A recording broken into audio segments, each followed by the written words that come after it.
Kia ora e homa, tēnā koutou katoa ki rungi nā āhuatanga o te wā.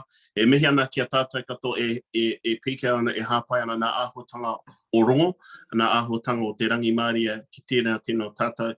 Kia karo atu nā āhuatanga o te pakanga, nō reira ka tīmata ki runga te tai kupu karakia, kia tautō tātou nei Māori mō tō tātou nei kōrero. Takariko te ata, he manu korori, he manu korora, he reo anō no tua whakarere, ka rongo te pō, ka rongo te ao, e hiake ana te atakura, he tio, he huka, he hauhu, tihei, Māori ora. Kia ora everyone and welcome. I just want to welcome us in a good way and to acknowledge all the peace activists around Aotearoa New Zealand, trying to push back and disrupt the narrative about Anzac and making those connections with each other as well, but to also start with a karakia kia tau tō tātou nei Māori for our wānanga tonight. Noera, tēnā koutou katoa. Kia ora, thank you. Nā mihi nui ki te kaikarakia o te pō, he whakawātia te papa mo te kōrero.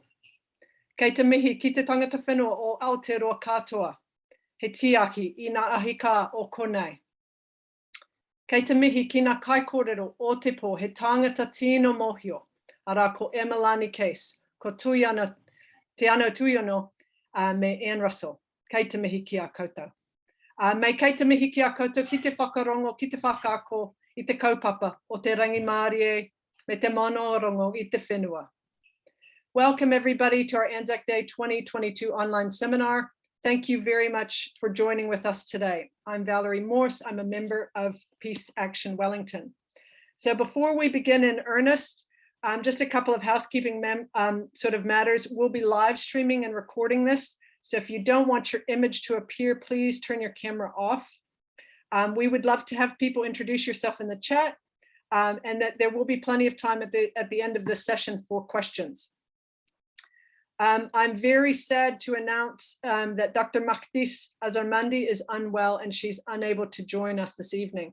I'll be stepping in to do a presentation at the end. So it'll be Emalani, then Tiano, then Anne, and then me, and then we'll have some questions.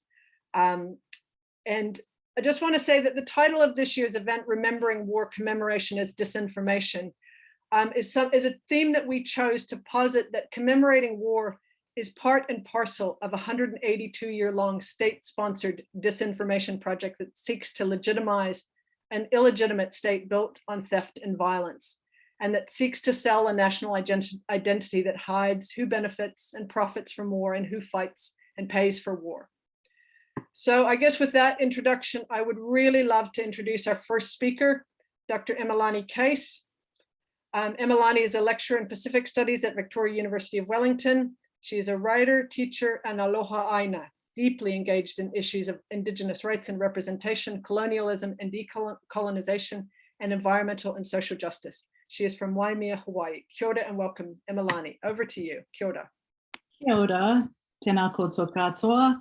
Aloha hiahi kako. Thank you so much for the opportunity to be here. It's an honor to be part of this panel, and I'm really thankful for the invitation. You know, I think as my bio might indicate, I didn't grow up here. And so Anzac Day didn't really mean anything to me until I moved here and learned what Anzac Day was and learned about Anzac troops and learned about Gallipoli. And so I've been really reflecting on the importance of events like this for people who grow up in this environment and for people who don't. And as someone who comes from Hawaii, which is, if you know anything about Hawaii, it is heavily, heavily militarized.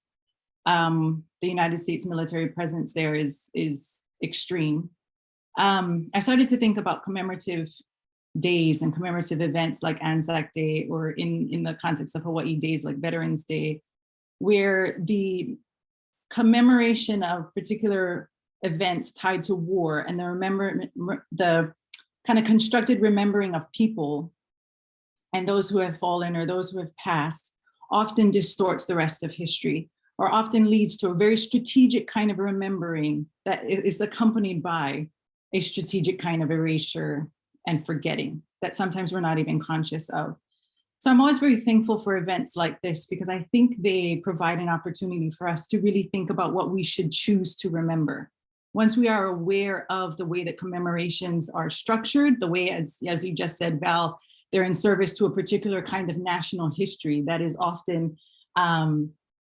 in service to colonial powers and the continued marginalization and disappearance of Indigenous peoples. Once we are aware of that, we can think about what we are going to choose strategically and intentionally to remember on days like these, on days like this.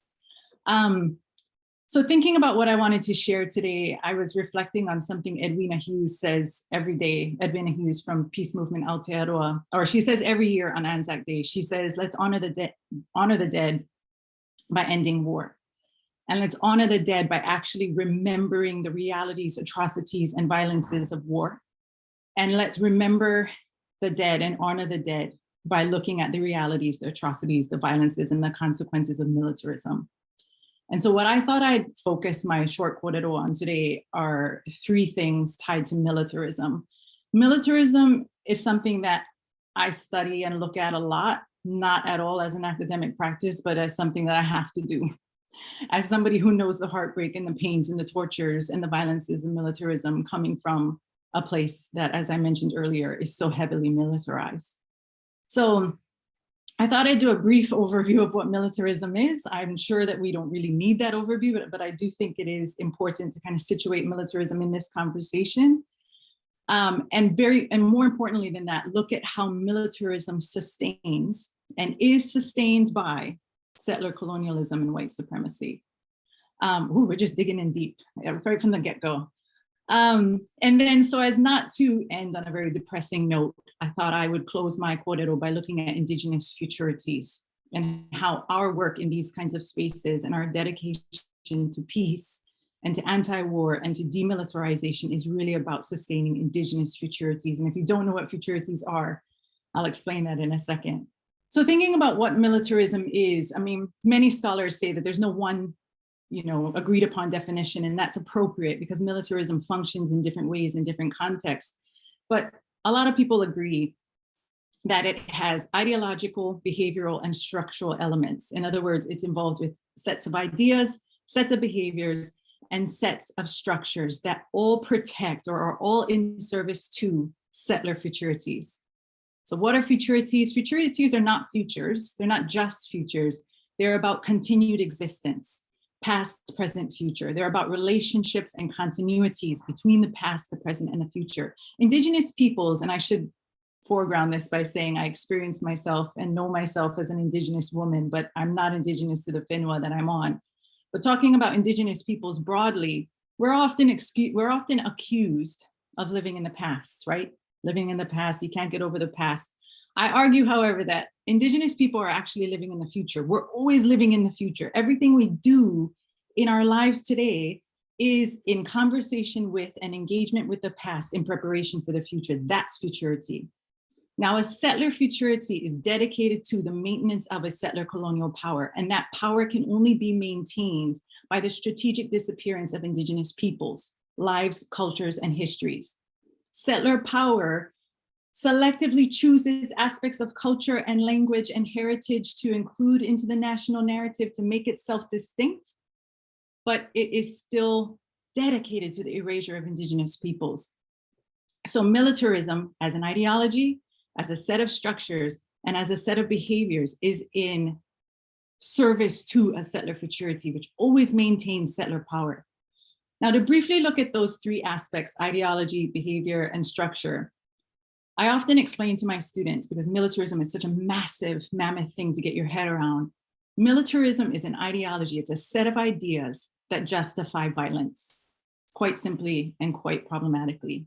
It's an ideology of justified violence. It's the idea that violence and military force and military violence are the primary means through which we're going to resolve conflict. And as long as that force is inflicted by a government that has been deemed the entity that gets to use that violence, then it's made legitimate. Then it's okay, then it's excusable, then it's forgivable. Now, I should note that militarism, as we all know, is not just about actual militaries, but it seeps into every part of our society. And so you can really see that in the behavioral aspects of militarism when we look at observable and excessive uses of violence and force. One example of that is police violence. The militarization of the police force leads to excessive so-called legitimate violence. And if we look at settler colonies like Aotearoa or like New Zealand, that's the settler government, and places like Hawaii and other settler colonies like Turtle Island, we can see the excessive use of force by police forces against Indigenous and people of color. So if we think about militarism as a behavior, as an ideology, it is working in service to the maintenance of settler colonial power that comes at the expense of people of color and Indigenous people. So you see it's also working in favor to structures of white supremacy. Of course, militarism is also structural, but for the sake of time, I probably won't get into that too much, but just suffice it to say that it's in all of our systems, right? At the national level, at the international level. And militarism is basically when governments have a monopoly on what is considered legitimate violence. And they get to use it against their own citizens and people in other countries. And if we think about the ongoing violences in this country, ongoing colonial violences in this country that often come as a result of excessive force, that is the government determining how they're going to use so-called legitimate violence against people in this place and in other places.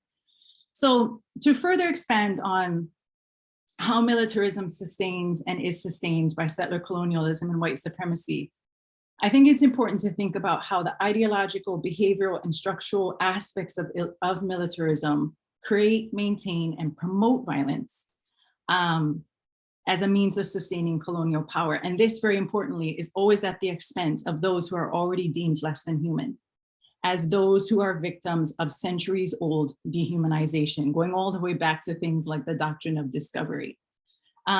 Militarism reinforces the idea that certain people get to decide whose life is worth protection, who's worthy of life in the first place. And this speaks to everything from literal life, who do we get to kill, who do we get to save, all the way down to who's worthy of remembering.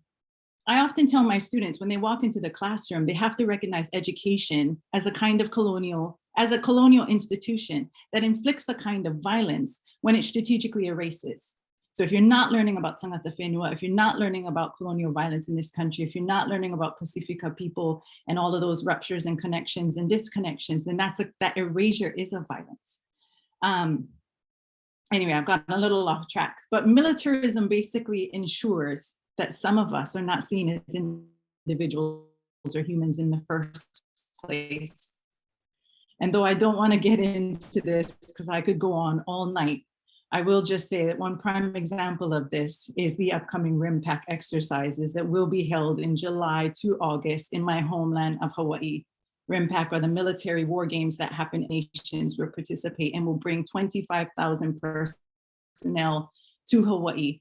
New Zealand often sends a contingent and did send a contingent in 2020. And when you think about Hawaii, this is a place that has been so militarized that the military has become so normalized that people don't question it. And our lives in the process of that normalization have been deemed so expendable and able to be sacrificed that people don't care about the fact that we are in a water shortage currently, the fact that our water on the island of Oahu has already been contaminated by the US military, the fact that our oceans and our lands continue to suffer. So, as I said earlier, I don't want to leave my 10-ish minutes on a depressing note. So I thought I would end with all of that, looking at Indigenous futurities. I mentioned earlier that settler futurities and the maintenance of settler colonial power and the ability to exist across time is made possible because of militarism. So once we know and understand and can really see and unpack and unravel the violences and the insidious ways that militarism infiltrates everything that we think and do and see, we can make it visible and we can begin to dismantle and really challenge them in meaningful ways, challenge the structures, challenge the ideologies, challenge the behaviors. And when we do that, we can understand, as Val said earlier, the ways that colonial histories are constructed in service to settler futurities, and we can challenge them in conversations like this. And when we do so, we can dedicate ourselves to true, as I talk about with my students, decolonial dreaming.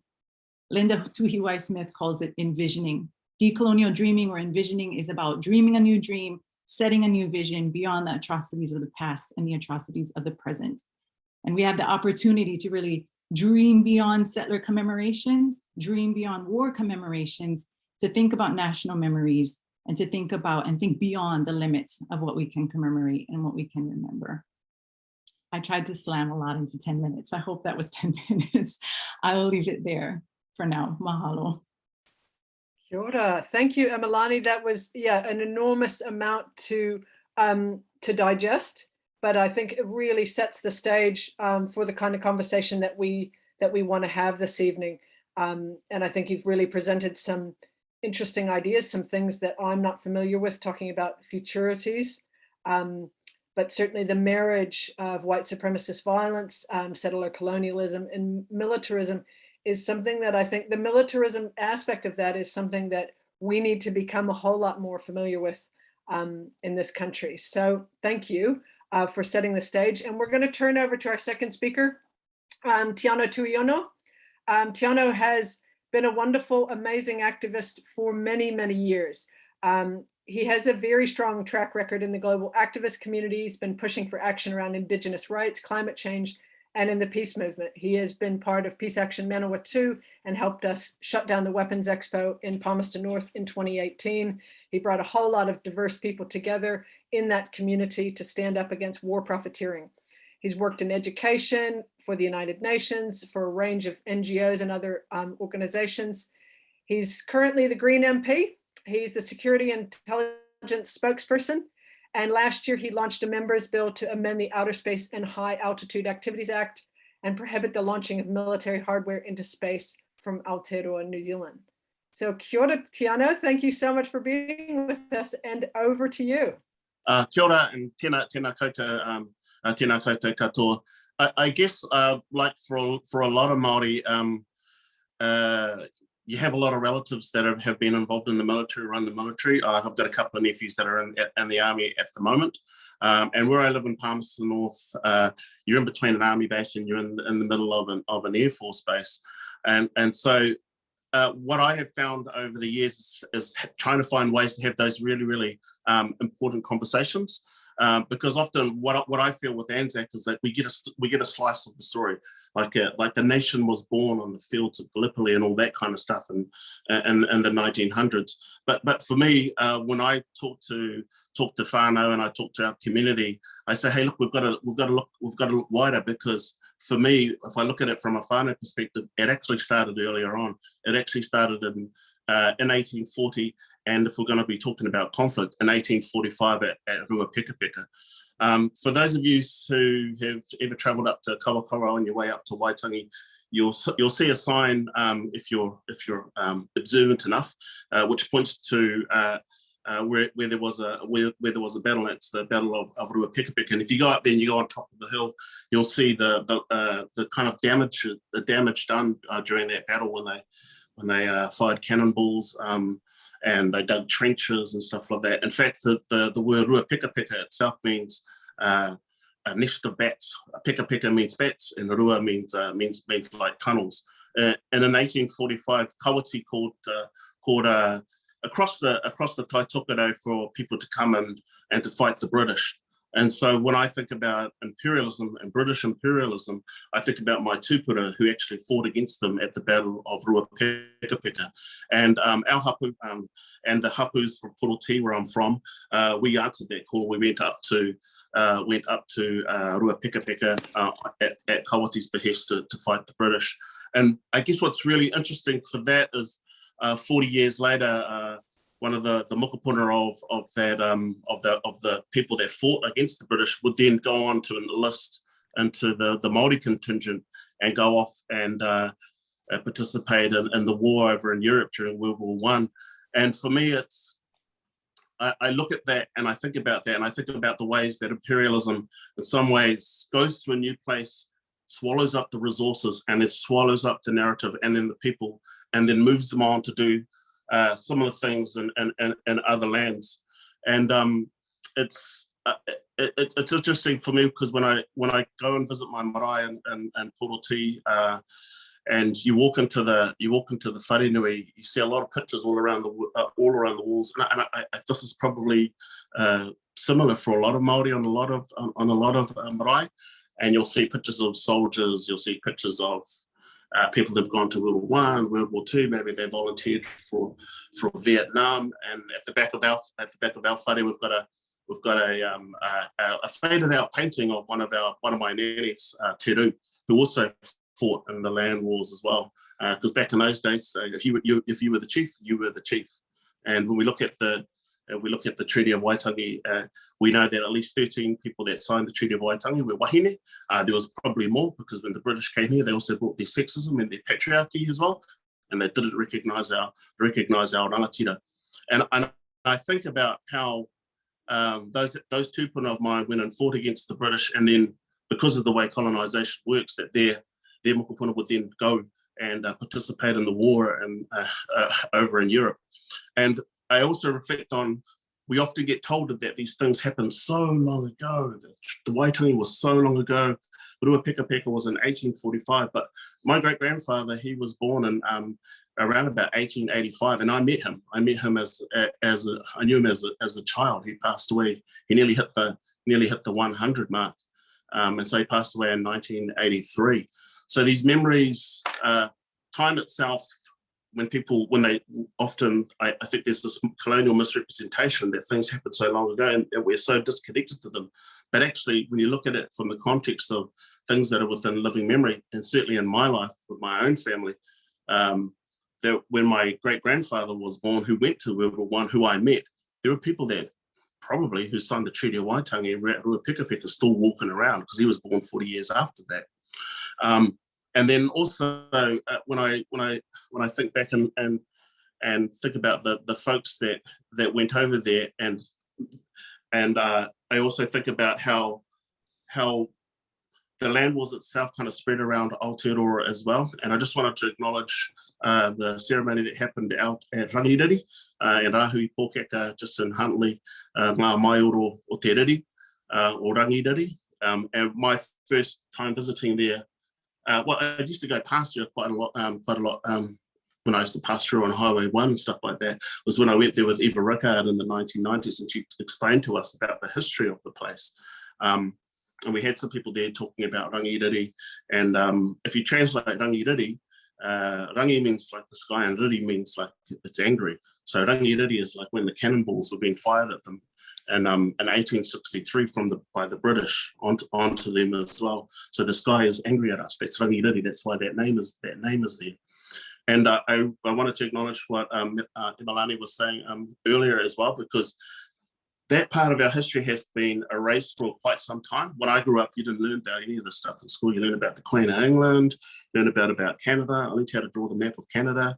They didn't teach us there were any Indigenous peoples in Canada, but they did teach us about all the colonies and how they fit into the British landscape, if you like. But they didn't teach our history. You had to go to the marae.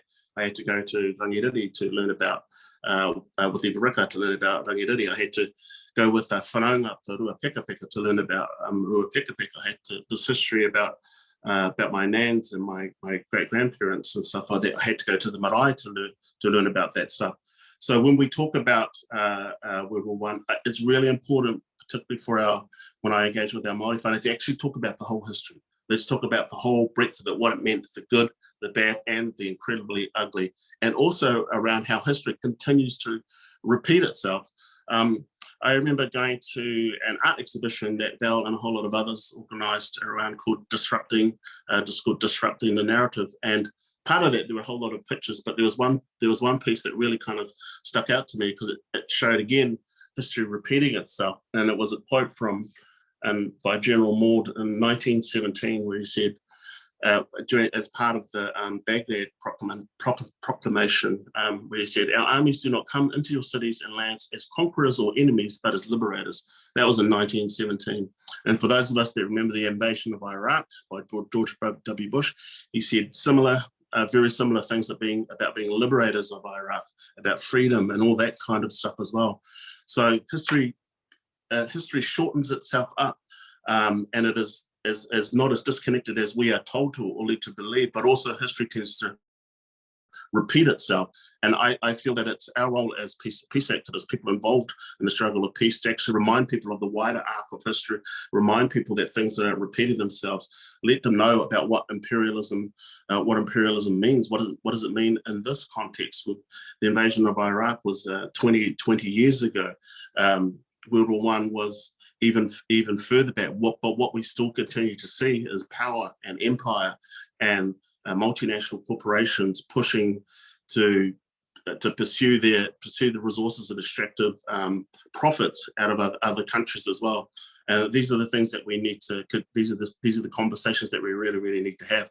And what I have noticed as well over probably in the last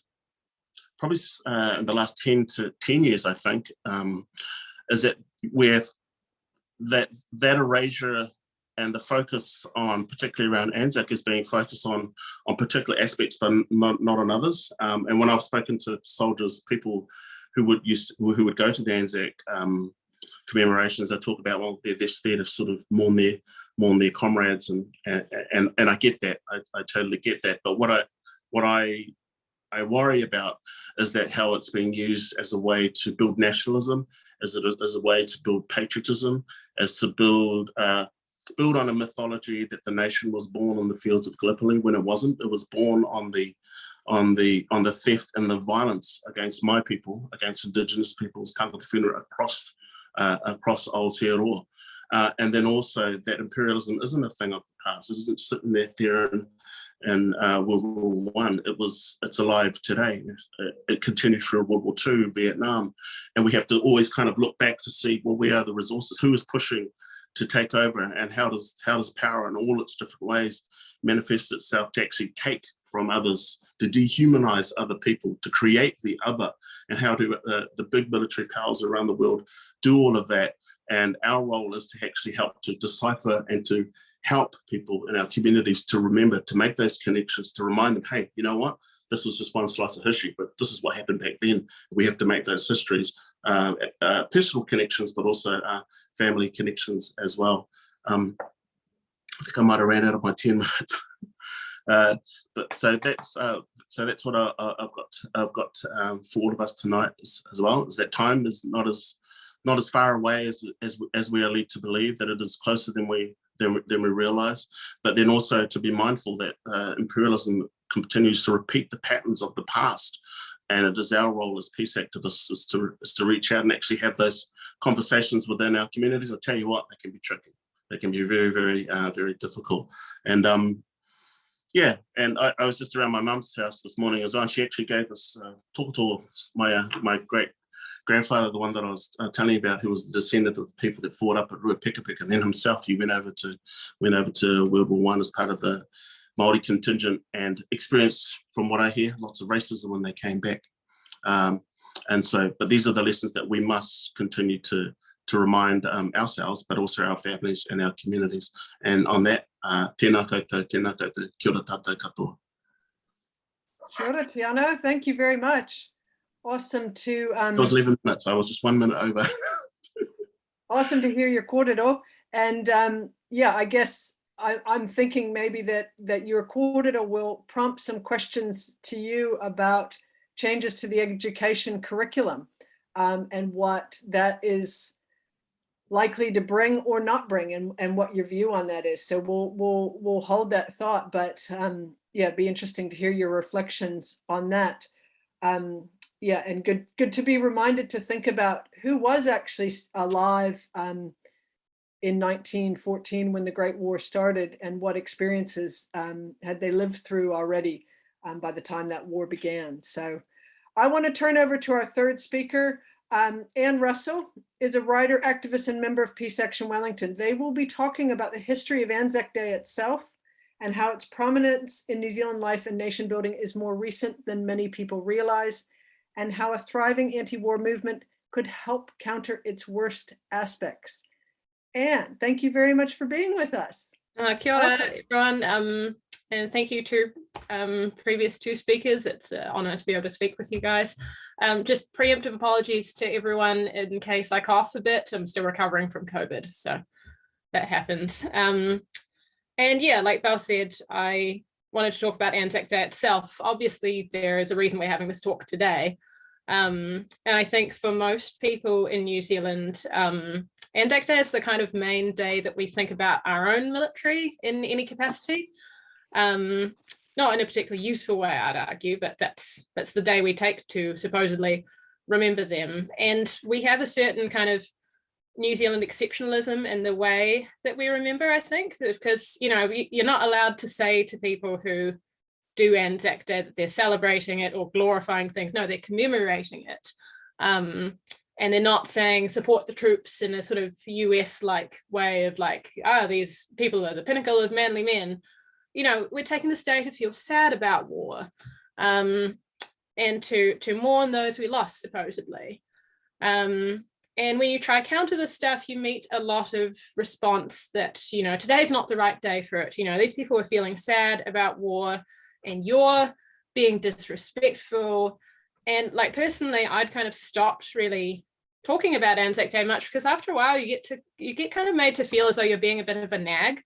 Like, they want to have their feelings and you're coming in with your pesky facts about either about what actually happened at Gallipoli and why, or facts about how ideology that sort of supports war gets entrenched. And of course, a huge cornerstone of this kind of attitude is treating war as though it is sad, but it's kind of an inevitability. It's a sad price that we pay so that we can have the freedoms we have today, whatever those are. Always pretty vague as to what that actually means. And for people in my generation, like I'm in my early 30s, the way Anzac Day has been today is kind of, that's the only way we've really known it. You know, it's like tens of thousands of people attending ceremonies. It's on the front page of every paper. It's like on the radio, TV, like, you know, it's a big deal. And I think it's really important to know that it hasn't always had this level of cultural prominence. I did a piece of research, which I'll put into the chat later, looking at the kind of fairly recent but not super recent history of Anzac Day attendance, and its cultural profile in the media and such, because like back in the kind of 70s and so, like, turnout at ceremonies was a lot lower. I think it was quite a lot lower before that as well, but you might get only kind of 300 to 400 people in, like, even in major centers. And in the media, you know, you might get like a short column on, like, towards the back of the paper about it. And at times it was quite negative as well. I looked at a lot of articles in the Listener magazine, and this was back when when the Listener was actually a good magazine, which some older people may remember. But, you know, like, you'd have maybe an article that talked vaguely about Anzac Day, but it sort of, you know, was perhaps someone who'd actually been a veteran saying, you know, there were moments of excitement, but it was mostly depressing and miserable and, you know, it's pretty crap. But however, you know, it would have had some level of prominence because of the number of protests that took place at Anzac ceremonies. There would sometimes be, you know, Māori and Pacifica people. There was a scuffle one year in the 70s because they were holding a banner that referred to Māori and Pacifica dying in capitalist wars. Student unions kind of would protest a bit. Like in 1973, the RSA had a dispute with a wreath that the Victoria Uni Students Association wreath. It said, "To those who have died and are dying in the struggle against imperialism, victory shall be theirs." And the president at the time said, "One does not have to be a radical to recognize that people have died fighting imperialism." And at the time, this was about Vietnam, which was happening at the time. And there were also feminist protests about it and queer rights ones. And I would suggest in some ways the feminist ones had particular importance in that they were talking about, sorry, they were talking about stuff like how women and queer people would often be raped during war. In Australia, there was a group called Women Against Rape, or WAR, who, you know, protested and trying to highlight that this is what war did. And they were, you know, they were abused roundly in response. But one of the things that these kind of protests were doing was talking about people who'd undergone war as victims of trauma, and that was like a legitimate thing. And this kind of dovetailed at the time with sort of changing cultural understandings about trauma and the development of categories like PTSD. And so you had, you know, these feminists were kind of talking about, you know, trying to make the personification of war like a woman who had undergone rape and stuff like that. But the idea of being traumatized as being, you know, like is not being a result of you being a moral coward or so on, this was sort of transferred to the troops. And so you have the change of like, yeah, the figure of the traumatized woman to the traumatized male soldier. And that, of course, is the figure that we, that kind of personifies Anzac stuff today. And there's there are many reasons that some of these protests perhaps lessened over time, or lessened having that specific feminist or queer focus. There's the kind of neoliberalization of feminism, the kind of change in queer rights, you know, like changing of class amongst queer rights stuff to the point of, you know, going for things like don't ask, don't tell, so that queer people too can go and kill people overseas. Great. And the you know, busting of student unions probably having an impact on their willingness to be openly political as well. And then around the sort of late 90s, you see this explosion in coverage of Anzac Day. Like it's quite striking, you know, from nothing to it being on the cover of the Listener all the time and so forth. And there's an article by Tim Watkin in 2000 talking about the sort of changing Anzac Day spirit. And he's saying that it's the children who want to know. They want to know stories about their grandparents going to war. So this is a generation who's been more removed from war.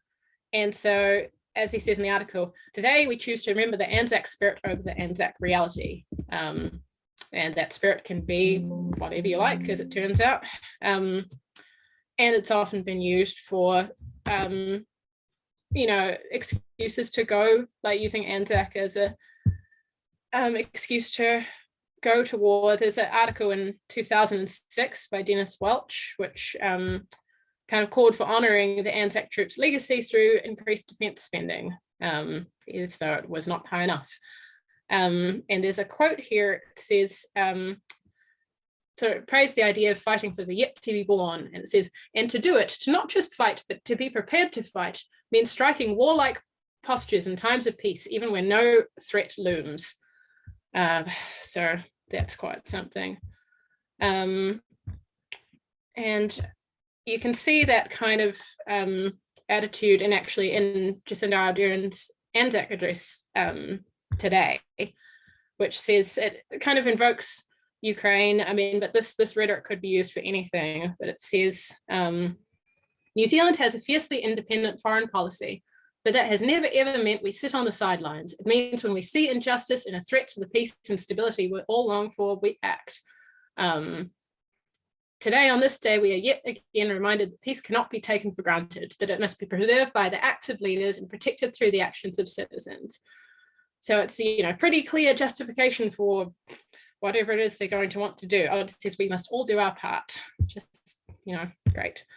And yeah, like I said earlier, it's become kind of frustrating to try protest Anzac because it feels like you're having the same conversations year in, year out. You know, it's like going over the specifics of what happened at Gallipoli or, you know, or in World War I in general. And it's just kind of tiring, to be honest. And it's also playing, you know, we're playing on their turf. Like this is a commemoration that dominant social power has seen to kind of really play up, to pour a lot of money into, and to, you know, cast as this big, you know, cornerstone of New Zealand's national identity. And I'm sort of inclined to think that, you know, developing a anti-war movement that operates on our own terms would be kind of less tiring, perhaps more effective in a way. And then once that movement is big enough and collective enough, then we can go and protest Anzac ceremonies actually like have the numbers, that it becomes kind of a big deal and really like forces that cultural conversation. I mean, it is worth noting that Anzac Day, there is a bit of fatigue around Anzac Day ever since the centennial in 2015. Attendance, I don't know how it is in New Zealand, but in places like Australia, attendance has dropped quite a lot, by about 70%. There's a huge drop in attendance at Gallipoli itself. And I think a lot of younger people don't really necessarily see it as relevant to them. So yeah, I think that could be a useful way of approaching it for us. Because you do need, you need quite a thriving movement to convince a lot of us to get up at dawn to go to a protest. Like, hell, I've never done it. Kudos to everyone who has. And in terms of setting things on our own terms, this is just a side note, but I think it's important that we don't, in terms of the wars that we oppose, I think it's really important to stop setting our clock by whatever the US is up to, because there is a bit of a trend of disinformation that in the left that we haven't really dealt with, which is they call themselves Marxist-Leninists. The pejorative for them is tankies, and a lot of them sort of treat any enemy of the US as a friend, which has led to people supporting Putin, bizarre as that may seem. And I think, building a strong anti-war movement with refugees from countries that maybe don't get such broad left support, such as like Syrian refugees, the Uyghur people, and so on, I think doing all that stuff would be useful. So yeah, that's kind of about mine. Don't know if that was 10 minutes, but there you go. Good, Anne. Thank you. That was an excellent reflection on some of the amazing history of protest, and certainly some of the stuff I really didn't know much about, particularly the feminist, I guess the sort of feminist angle of that. But I certainly appreciate also you talking about the exceptionalism of the way in which New Zealand talks about its military. I think that is really across the board. It's not just about commemoration, but it's about the participation in war, which is definitely not borne out by the truth. But that's what people would like to think. We'd like to think we're not as gung-ho, we're not as gun-happy, we're not as murderous or awful as the Australians, or we're not as bad as the Americans.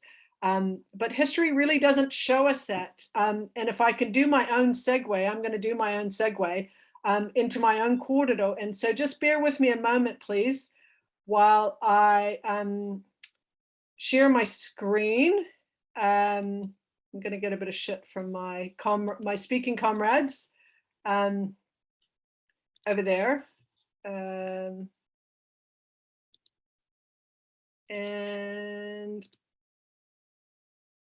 can everyone see my slideshow okay? Yeah, cool, thanks. Challenging Anzac disinformation. Yeah, I can see it. Yeah, so I think if we're going to challenge disinformation, we have to start by dispelling the myths that are paraded as truth. So I want to talk about 6 of those specific Anzac myths. So New Zealand at the time of the First World War was not some kind of classless paradise. Instead, World War II was fought against the backdrop of significant and sustained class warfare in New Zealand that reached an apex in 1913 with members of the New Zealand Federation of Labour, who were called the Red Feds, and other unionists involved in bitter workplace struggles around the country. At the same time, compulsory military training was being resisted by young men. In 1909, the Liberal government of the day brought in the Defence Act that was a law that allowed the state to conscript every young man for military training. Organizations like the Passive Resistors Union and the National Peace Council formed to take direct action to avoid or to provide assistance to those avoiding compulsory service. Young men arrested and convicted for avoiding service were imprisoned on Ripapa Island near Christchurch, which is the very same island on which Taranaki Māori had been incarcerated following their campaign of passive resistance in the 1870s and 1880s. Some of the young men who were trained under the defense compulsory training were then used against striking workers in the Great Strike of 1913. This wave of strike action was not simply one industrial action, but a series of strikes by various unions that lasted until the early months of 1914. Class tensions ran so high that one worker was killed, others were shot, and more were struck with batons, hooves, fists, and boots. At the start of the war, 10 labor organizers who were involved in strike action were imprisoned, and there were ongoing protests for their release. Prime Minister William Massey deputized farmers as special constables to break up industrial action in the city. These became known as Massey's Cossacks, which is what you can see in the slide there. And when the military tried to deny their involvement at the time, but the general in charge, General Godley, wrote happily about the way his army camouflaged itself in order to make short work of the working class. So another one of these great mythologies about World War II is about New Zealand's involvement in the Pacific. New Zealand's first expedition to Samoa was not an expedition to help our Pacific neighbors, but an imperialist adventure to seize lands and begin a brutal occupation that culminated in a massacre. The invasion and conquest of Samoa by New Zealand in 1914 was the realization of a long-term goal to add the island to New Zealand's growing list of colonies. On the pretext of assisting the British war effort, New Zealand sailed for Samoa just days after the start of the war. The German administration was replaced by a New Zealand military occupation. And one of the first acts of that occupation was an attack on local Chinese indentured servants working on plantations who were beaten with batons, clubbed and stabbed with bayonets. The indigenous Samoan population did not fare much better. Racist laws differentiated between whites, Samoans, and Chinese. And as many of you will now know, that in 1918, a decision taken by the New Zealand administration to allow the ship Tulane, carrying passengers, to dock in Apia, resulted in a pandemic where 22% of Samoa's entire population died. Despite their strongly stated preference at the end of the war for free and independent Samoa, the country remained firmly under the thumb of the New Zealand state, and a widespread campaign of resistance called the Mo movement developed soon after the war. This was brutally repressed by the New Zealand government, and the independence leader Tupua Tamasese III was shot dead along with 10 others in 1929 at a peaceful demonstration in Apia after the New Zealand police opened fire on the crowd. Samoans struggled for another 33 years for independence, and when an apology was finally issued in 2002 by the then Labour-led New Zealand government, no compensation was offered to the people of Samoa. So New Zealand troopers were also not kindly Kiwi cobbers on the big overseas adventure. Instead, New Zealand troopers' journey, which then headed to the Middle East after Samoa, began with a stop in Egypt, which had been seized illegally by the British in 1882 and held without any treaty. It was formally annexed after the start of the war in December 1914 and held under martial law. New Zealanders who reached Suez on the 30th of November 1914 as the main body of the New Zealand Expeditionary Force largely behaved as a racist imperialist army. In Cairo, they brawled and stole from the locals, started riots, and brutally attacked people. The Battle of Wazir, which is the remains of which are pictured in this photograph, was actually a mass riot by New Zealand and Australian troops on the 2nd of April 1915 in the Waza red light district of Cairo, known to troops as the Bull Ring. Thousands of soldiers filled the streets, burning houses and possessions and batoning local people. No one was ever held responsible. By contrast, when the Egyptians rioted at the end of the war demanding their freedom from the English occupation, they were gunned down in the streets by occupying New Zealand troops. And another mythology is that New Zealand didn't just fight for king and country, but also assisted in the occupation of Palestine, culminating in the massacre at Surafend. And this actually happened after the end of the war, 9th December 1918, outside the Palestinian village of Surafend. Leslie Lowry of the New Zealand Machine Gun Squadron was awoken in his sleep by an intruder in his tent. Lowry pursued the man and was subsequently shot dead. And despite the fact that an inquiry later found that Lowry had been shot with a standard issue service revolver, the suspicion on the day immediately fell on the local Arab village. And the following night, 200 soldiers of the New Zealand Mounted Rifles and the Australian Light Horse surrounded Surafend, first expelling all of the women and children. Then using pick handles and bayonets, the soldiers murdered between 40 and 120 men, castrating them, and dropping their bodies in the village well before torching their homes. The flames lit up the countryside for miles. They then moved on to the neighboring Bedouin camp, which they also burned to the ground. During an investigation into the murders, the Anzacs refused to name any individual soldiers responsible, and no one would ever be charged or disciplined for the massacre. And you can read the quote there, "A lot of cowards and murderers" is what they were called by actually their commanding officer. And another one of those mythologies is about the enthusiasm for the war. Young people did not want to go and fight. New Zealand ultimately implemented conscription laws and used them to target Māori who refused to fight for the crown. So after the initial gush of war enthusiasm, skepticism about the war and New Zealand's role in it set in.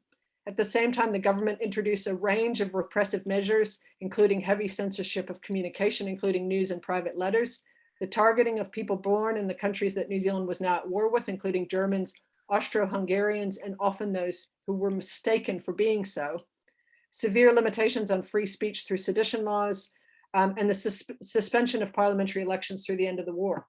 Conscription aroused significant controversy, and trade unionists and anti-conscription groups formed to oppose the institution of conscription. The Military Service Act was passed on the 31st of May 1916. It initially imposed conscription only on Pākehā.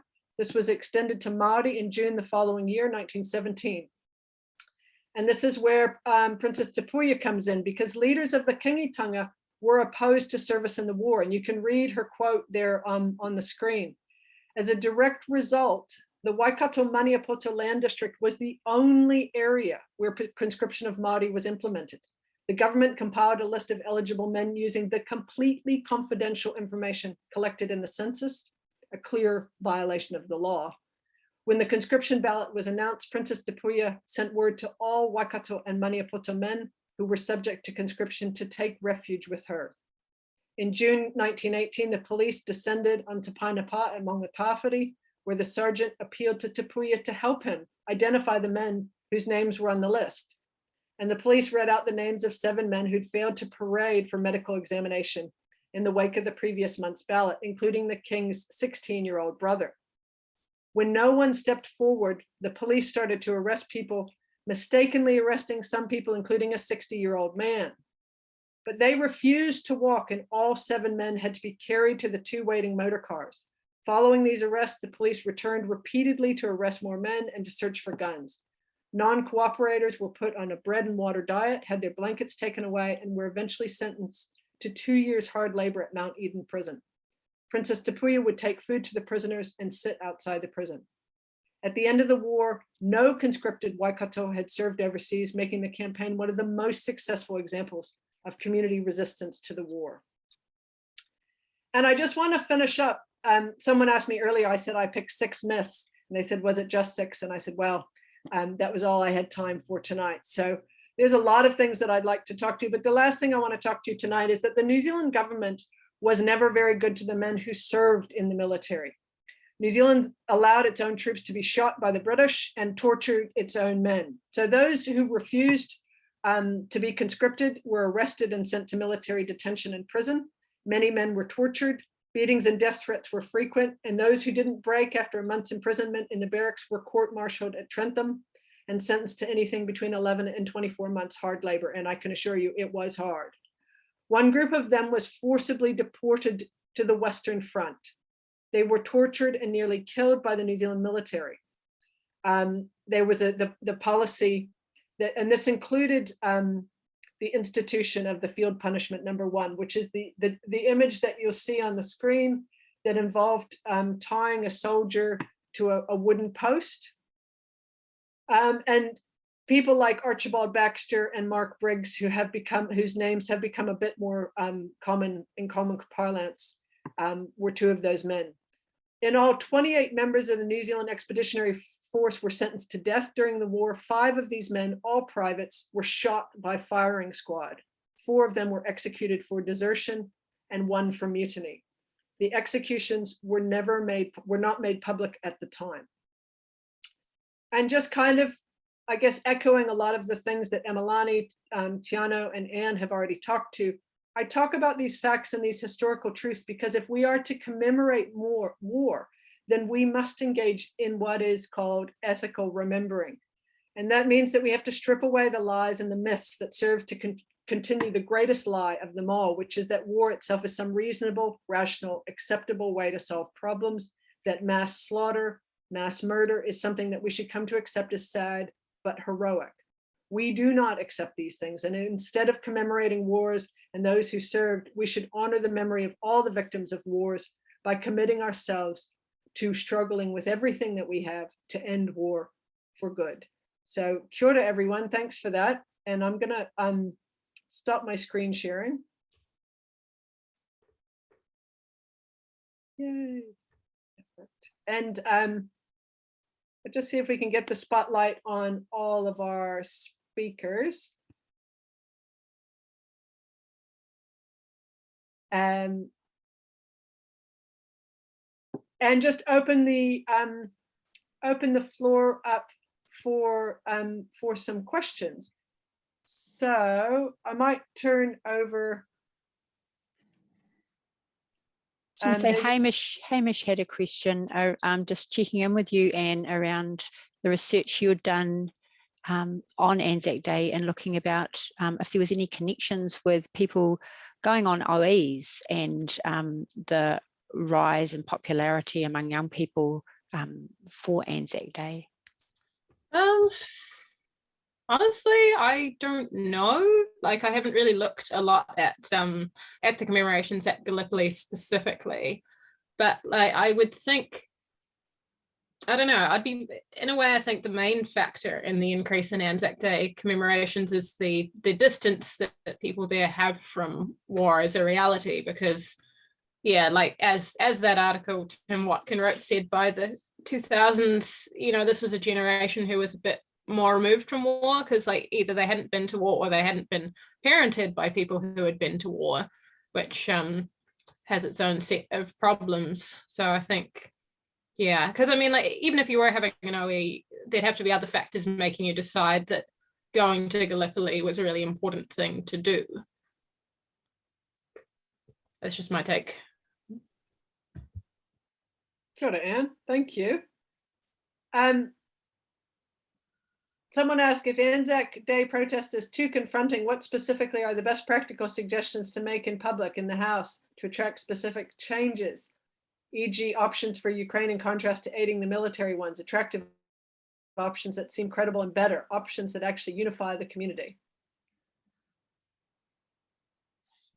I mean, personally, I sort of think the problem with Anzac protests isn't that they're too confronting in a way, it's that that's not confronting enough.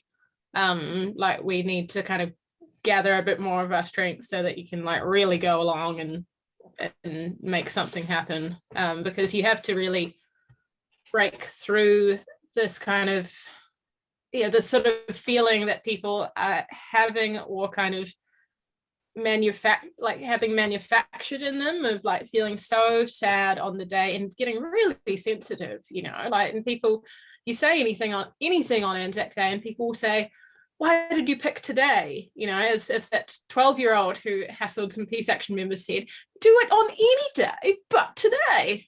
So great. Yeah, I remember that. You remember that dude? He's probably like 18 now or something. God.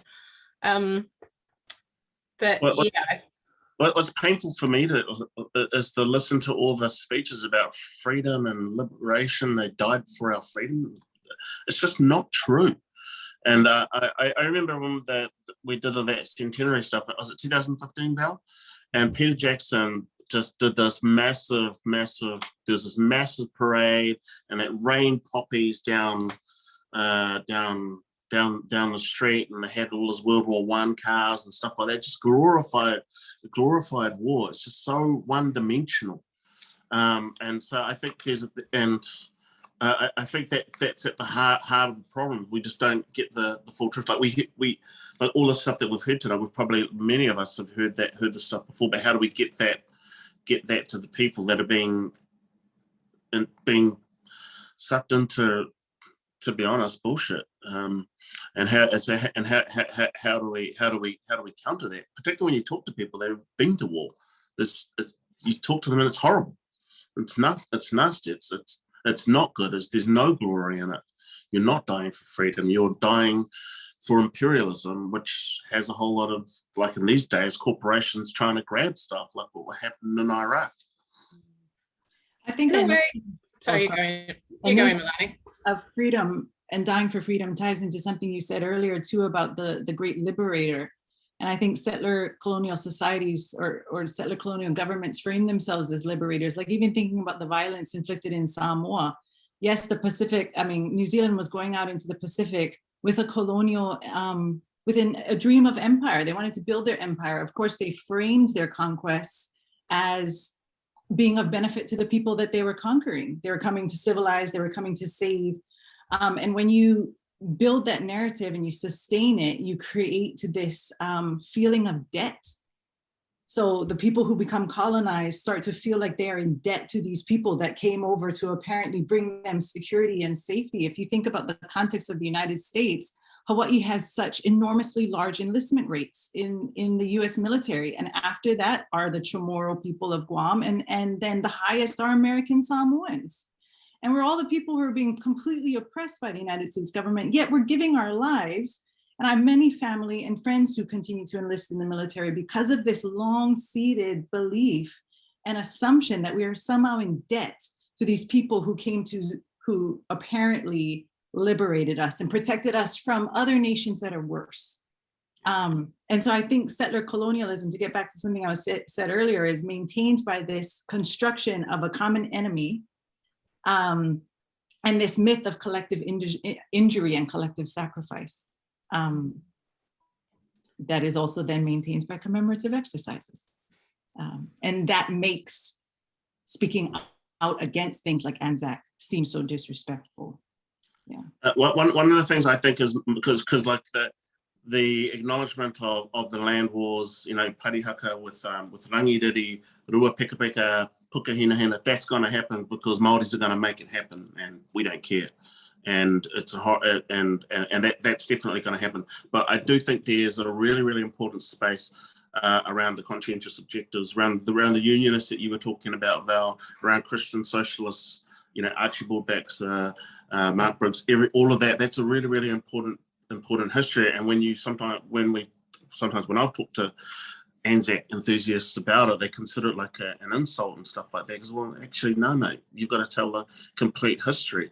Archibald Baxter is a part of our history. Conscientious objectives, those people that stood up against the war, should be taught in school. Every kid should learn that other side that doesn't have a Peter Jackson pouring millions of dollars and driving his World War I cars around and all that kind of carry on as well. So I think we definitely need to do a bit of a push there to make sure that fuller picture is being taught, and the same thing with the Mo movement and what happened in Samoa as well, because we know about it in Pacific Island circles, but they don't know about it. I mean, I was with a Samoan dignitary when they did the apology, when Helen Clark did the apology, and it was like 2 minutes or maybe even 1 minute on one news, and then that was it. That was it. That was the apology, and that was it. And then they just forgot about it. And so there's definitely needs to be making sure that this fuller history is kind of learned, and then the protests, the Anzacs or whatever, they become a lot more accessible, if I can put it that way, because people can actually see it in the context of the fuller context of New Zealand's role as an imperialist power within the Pacific.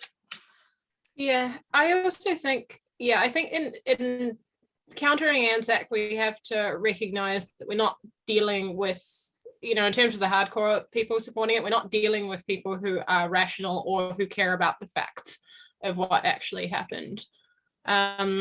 And I know, like, I think there are some people who maybe use Anzac as a date to reflect on all people who've died in war or what have you. Like, they're friends of mine who go along to Anzac stuff who I don't think are exactly warmongers or think the troops are flawless, etc., etc. But the problem is, of course, is like if you're at an event that has racist nationalists at it and realistically Nazis, and you're not addressing those or kicking them out, you have a racist nationalist event.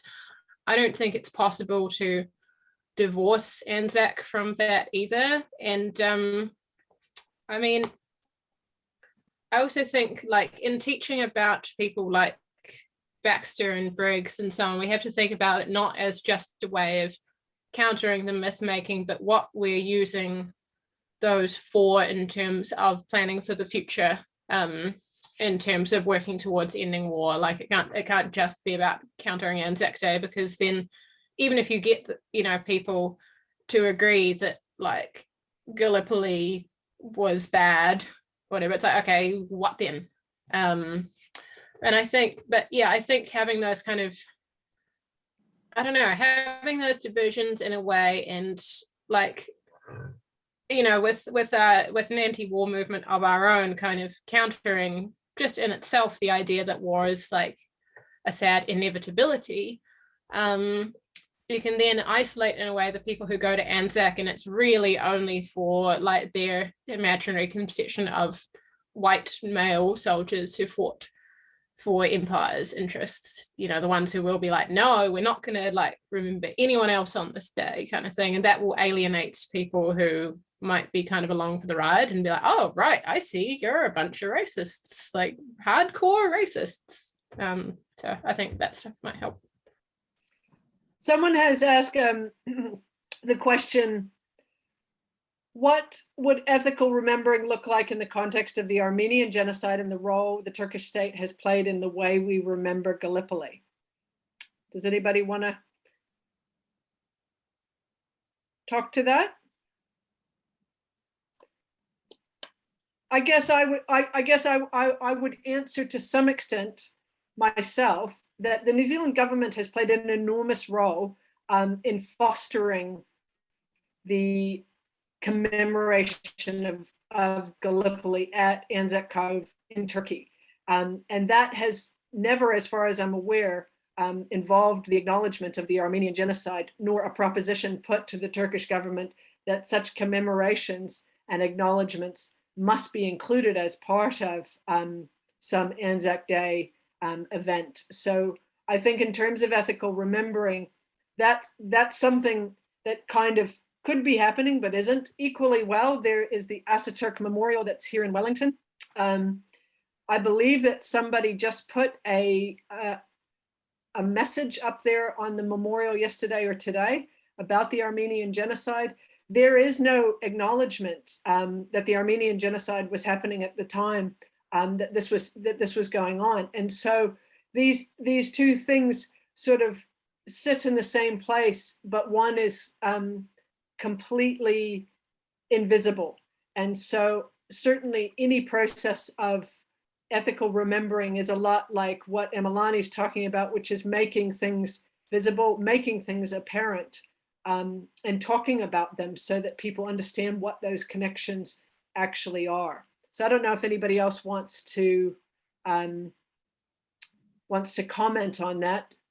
Someone's just put in the chat, the New Zealand government does not even acknowledge the Armenian genocide. Well, thank you for that, James. That would be a big start in the right direction. Yeah. If anybody else wants, any of our other speakers want to comment on that?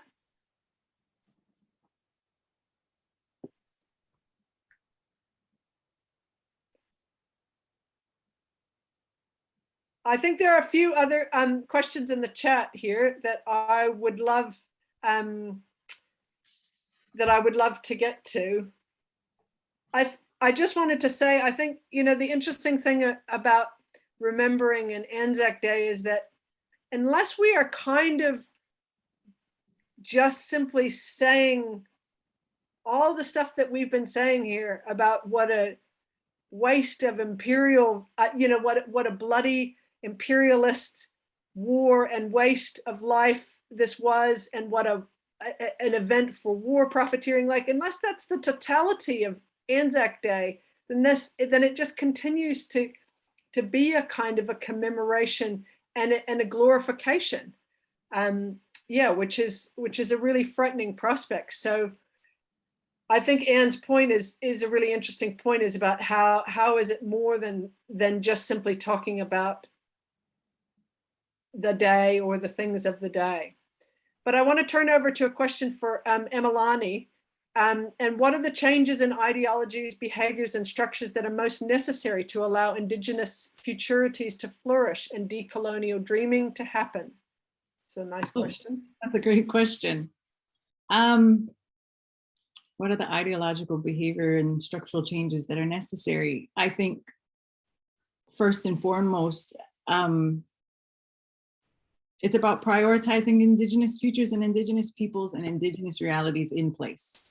And anything that is in service to that is ultimately working to dismantle all of the structures and the ideologies and the behaviors that seek to erase and continue to inflict violence against Indigenous peoples. You know, what's interesting is it's when you think about decolonization and demilitarization, it seems like they seem like such enormous tasks that we'll never accomplish. And so something that I do with my students is I actually ask them to write poetry, decolonial poems. And sometimes they think I'm a little out there, but I'm like, I actually need you to dream down to the detail of what an Indigenous future might look like. I want you to tell me what it tastes like. I want you to tell me what it sounds like. I want you to tell me, and this is totally inspired by the incredible Tina Ngata, what you wake up to in the morning. I remember one day she asked me, what does a post-doctrine of discovery future look like for you? And I couldn't really answer her. I knew what I didn't want, but I didn't know what I wanted. I knew what I was fighting against, but not necessarily what I was fighting for. And so I, after that experience, became very intentional in my decolonial dreaming practice. And I encourage it in my students. I'm like, what wakes you up in the morning in a demilitarized future, in a future where violence isn't justified, where we're not glorifying violence, where we're not glorifying war, where war is not inevitable, as Anne was talking about. What does that look like? What does it taste like? I want you to dream in detail because, you know, as I mentioned earlier, Linda Tuhiwai Smith talks about envisioning, but in order to envision, we can't just think about the boundaries that we're living in, but what it's like to live without those boundaries at all. And I believe that to be in service to Indigenous futurities, and something I didn't mention earlier is that while settler futurities rely upon the erasure of Indigenous peoples, Indigenous futurities don't rely upon the erasure of settlers. They don't rely upon the disappearance of settlers. They are about coexistence, co-governance, equality, realities where all lives truly matter.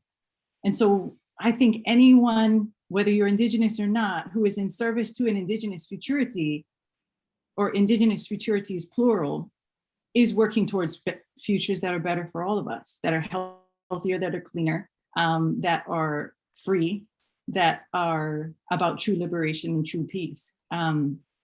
But I think it takes those small practices, the everyday dismantling, the everyday practice of making things visible, the everyday challenging, whether it's with your family in the very sticky, messy conversations, sometimes complicated conversations, whether it's in classrooms, whether it's with your friends. It's the everyday action of making things more visible that will then enable us to actually change behaviors, change ideologies, and challenge and dismantle structures. And I always say, I don't know if we'll ever truly accomplish it. I don't know if decolonization in all of its many forms and demilitarization will ever be a true reality. I may never see it in my lifetime, but I have to believe it's going to happen. And that's what maintains and sustains the work in the present. Yeah, it's about doing stuff on your own terms, right? Mm-hmm. Like that's the stuff that's going to get you through, because just, countering stuff year after year is just depressing, really. And I think, this is something I think for activism in general as well, but I think when we're talking about stuff like Anzac, we need to understand, I don't know, why we're bringing up certain things or whatever. Like, is it in hopes that it's actually going to convince someone else? Or rather understanding, is this actually going to convince someone else? Or is this what I call kind of activist church, which forms a lot of protests that we do with, which I think, like, personally, I've really missed under the pandemic. It's, a place where you come together and you affirm stuff that you believe and you get to see people and so on. And it's an important thing to do, definitely, but we have to be able to distinguish between that and between stuff, between that and things that are going to actually really push against the status quo.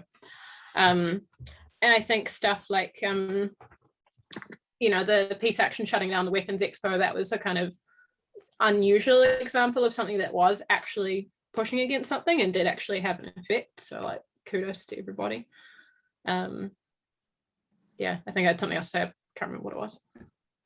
Yep, there's a couple more questions that I'll put out there, and one of them sort of alludes to what I was suggesting to you earlier, Tiana, which was, could the new history curriculum serve as a starting point for reshaping the narrative around war and conflict? So to the extent to which we'll be talking about New Zealand's wars and the New Zealand wars, is that the possible space for, I guess, reshaping some of the ideas around Anzac Day and around war and conflict more generally? I think it has to, or else it's not doing its job properly. I mean, yeah, the fact that, like, I mean, a lot of the things that we've talked about tonight, probably a lot of us know this stuff, but it's just those bare basic facts, you know, part of New Zealand history. I know within kura kaupapa, because my kids go to a kura kaupapa in whare kura, it is easier to talk about these things because you do have that rounded view of history. You have a better view of it, you know, what happened with colonization, the land wars, and the links to all of this, all of the stuff that was happening around the world as well. So that stuff is already embedded in, but I don't see that in mainstream schools, and that's the problem. So if in order for this new history curriculum to do its job properly, then all of the stuff needs to be in there. What happened in Samoa during World War I, what happened with conscientious objectors. Unless you have all that stuff in the history, then that makes everything else easier to understand, all the things that happened around us. And just sort of that point I was making in my first 10 minutes around history kind of repeating itself. We had the Baghdad Proclamation in 1917, and then, you know, George Bush saying pretty much the same thing as well. And both times they were there after the oil. And so it's, unless you know this history, then you can't recognize the patterns, you can't recognize the connections between all the different things, and that's really important, or else you just get these commemorations which are very, very one-dimensional and don't address the real issues. And we have this massive problem with escalating patriotism, which leads to nationalism, which leads to all of the bad stuff. Yeah. So I don't know if that answered the question, but that's what I think should happen. Kia ora. Yeah, anybody else want to chime in on that? Just weighing in on curriculum and education, because I teach at the tertiary level and I teach Pacific Studies, I so often have students come in, and in the first few weeks they say things like, why didn't I know this before? Why didn't I learn this before? And I often think that our young people, they're so thirsty for truth, and they're ready for it. And they're sometimes more engaged than we are, you know, or that I might be, or that I was at their age. And I think we do them a disservice to not think that they're ready for it earlier. And, you know, I've been involved with helping the Ministry of Ed with the new Pacific Studies subject at the tertiary level. And something that I've recognized is that we can't, as necessary as it is to teach these histories, we can't confine these histories to certain spaces. It is not just the responsibility of Pacific Studies, in other words, to talk about imperialism in the Pacific. We all need to be talking about it everywhere. It is not just the responsibility of Maori studies to talk about the land wars and to talk about colonization here. It needs to be talked about everywhere. And we need to normalize talking about it everywhere so that we reach all students, and so that by the time they get to tertiary level, they're ready for the radicalization that we want them to be ready for, and they're ready to join us in the protest of these kinds of events and commemorations. Yeah. Kia ora. I mean, I also think, as my mother sometimes says, that what we pay attention to is what resonates with us. Hi, Ma. I think she's on the live stream.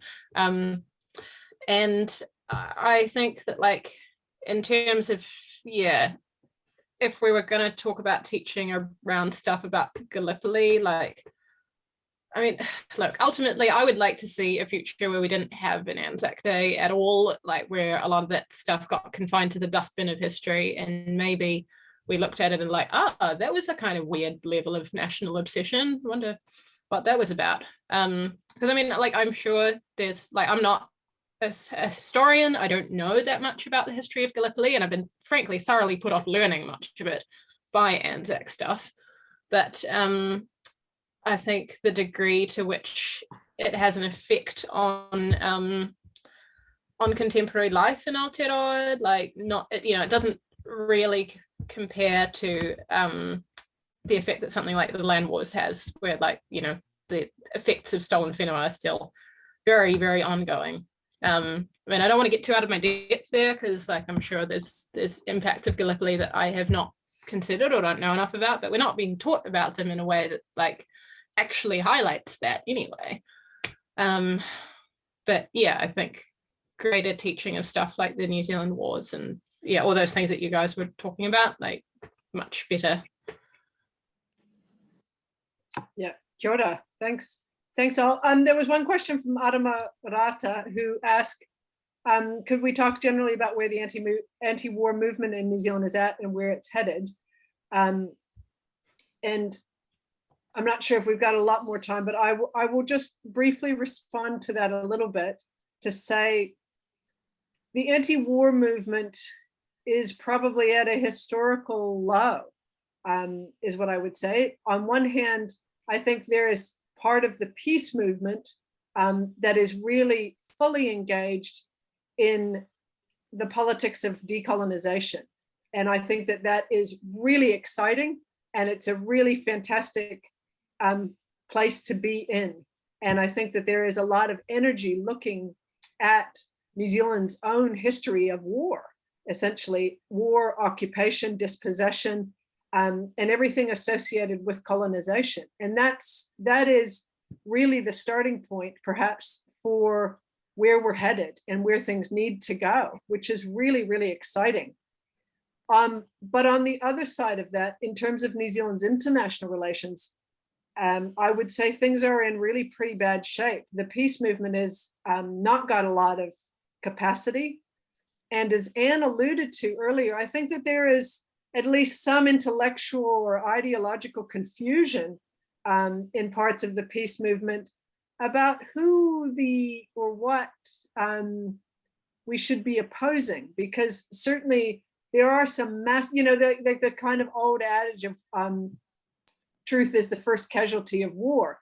Certainly has been the case very recently with Ukraine, as was also very much the case in Syria. We've got a lot of people on the left and who have been historically themselves considered part of the peace movement, who are actively supporting dictatorships and authoritarians who are responsible for massive violence and death on an unimaginable scale, frankly.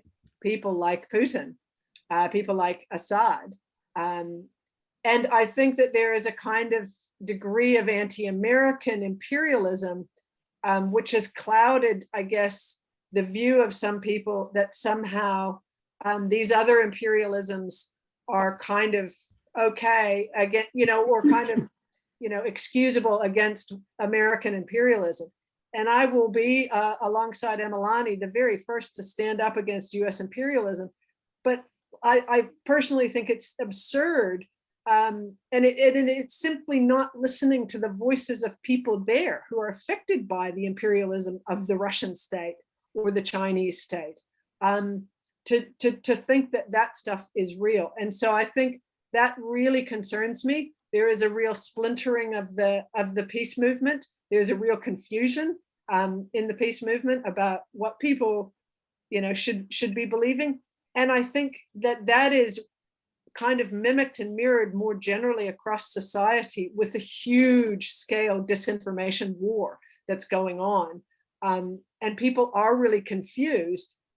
And I think, when we look back at things like the First World War, but also far more recently in the Iraq War, we've got people telling bold-faced lies about what is going on in order to drive the agenda to war. So it is really not surprising that people have arrived in these places, but it is really dangerous.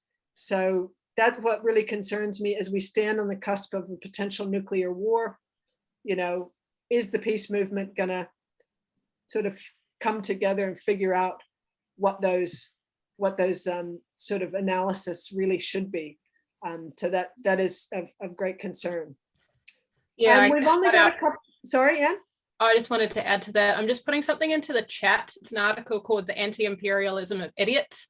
It's by a woman called Layla Al-Shami, who co-wrote a book on Syrian revolution, which I would highly recommend if you're interested in that kind of stuff.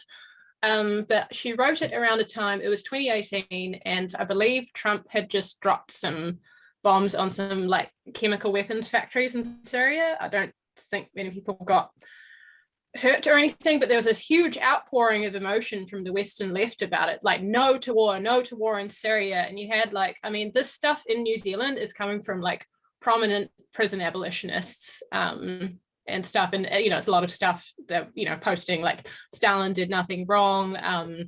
Genocide is actually pretty cool when it's a communist nation, you know, all these like straw men that when I was younger was kind of like, oh, no one like thinks that kind of stuff is a socialist, that's ridiculous. And now it's here and it's kind of terrifying. But, you know, stuff like, you know, all this posting about how Syrian lives matter while doing chemical weapons denial about Assad and saying like, oh, if you believe that, you know, Assad was dropping chemical weapons, like, surely you believe that like Bush dropped, you know, what Bush said about WMDs in Iraq. And I'm like, oh, right. So you're lumping together two different nations, conflicts and time periods based on the fact that they're both in the Middle East and America's involved in them. Great anti-racism. Anyway, that stuff really pisses me off. And I think it's been overlooked because people see it as like sectarian squabbling in the left. And that's what I saw it as for a while as well. And then I was seeing people I knew posting stuff about how China is the future of socialism. And I was like, oh, okay, wow. And a lot of that is being driven by online disinformation, like it's reaching people who are quite isolated and so on. It's grim, honestly. Kia ora, thank you, Anne. And I think with that, we will wind up, and I just would really love to thank Emalani, Tiano and Anne for your amazing contributions. Really, really appreciate you spending your evening with us, and to thank everyone who's joined us on Zoom and on Facebook for this conversation. Yeah, we hope that it carries on and that we continue to have this discussion about commemorating war. So and thank you to Val and to everyone in Peace Action who helped put it together. You guys are great. Yeah, thanks for the reminder. Thanks to all the Peace Action comrades on this as well. Yeah, and I'd just like to hand the rako back to Tiano, who's going to do a karakia to close us off. Kia ora, everyone. Kia ora, tēnā koutou katoa e mihi ana kia tātai katoa I kōrero I hara te be mana he ua. Hoi anō ko te ngākai ko tēnei me te aroha kia tātai katoa. Nā ere ka karakia tātai. Tērei te Māori tauiho nei he mana atua, he mana tūkua kia tau te manaakitanga te aroha ki tēnā tēnā o tātou puritia kia mā haumi e hui e tai ki e.